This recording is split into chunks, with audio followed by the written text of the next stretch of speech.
అర్జున్ రెడ్డి తర్వాత తర్వాత మజిలీ హిట్ అయింది. మజిలీ అడగడం మర్చిపోయాను. మజిలీ ఒక సాంగ్ ఉండింది కదా. అవునవును. నా గుండెల్లో ఉండుండి మెల్లగా జల్లు మందే ఏమైందో. యూత్ అందరూ బాగా కనెక్ట్ అయిన సాంగ్ ఇది.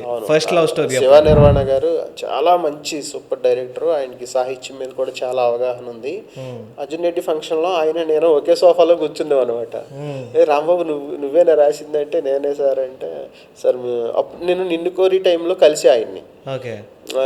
ఎందుకంటే అప్పుడు నేను మజ్ను రాసున్నా, నానిది నిన్ను కోరి జరిగింది సార్ నేను రాస్తానంటే, నువ్వు లేట్ అయ్యావు, వేరే అందరికి తలపాటు ఇచ్చేసేమో వాళ్ళు రాస్తున్నారు, నెక్స్ట్ సినిమా చూద్దాంలే అన్నాడు ఆయన. తర్వాత అర్జున్ రెడ్డి ఫంక్షన్లో కలిసాడు. ఏమంటే మీరు నాకు మాట ఇచ్చారు నెక్స్ట్ సినిమాలోకి ఇస్తానని. ఏమంటే పిలిచి ఆయన కో డైరెక్టర్ ఉంటారు లక్ష్మణ్ గారు అని, చాలా హెల్ప్ చేశాడు నాకు. ఆయన శివ నిర్వాణ ఇద్దరు కలిసి నాతో ఆ పాట రాయించారు. అది నాకు చాలా ఇష్టమైన పాట. నాకు మంచి హిట్ అయింది సినిమా కూడా. నా కెరీర్లో ఇప్పుడు అంటే కొన్ని హిట్ సినిమాలు చెప్పుకునేటప్పుడు మజిలీని మిస్ అవ్వకుండా చెప్తా ఉంటాయి. పెద్ద బ్లాక్ బస్టర్, చాలా పెద్ద బ్లాక్ బస్టర్ సమంత గారు. అండ్ ఇండస్ట్రీకి వచ్చేటప్పుడు నేను ఒక స్పీచ్లో విన్నాను.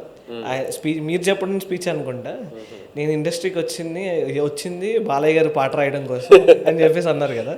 సో ఇప్పటివరకు బాలయ్య గారికి పాట రాశారా? లేదు, బాలకృష్ణ గారి సినిమాకి రాయలేదు. వెయిటింగ్.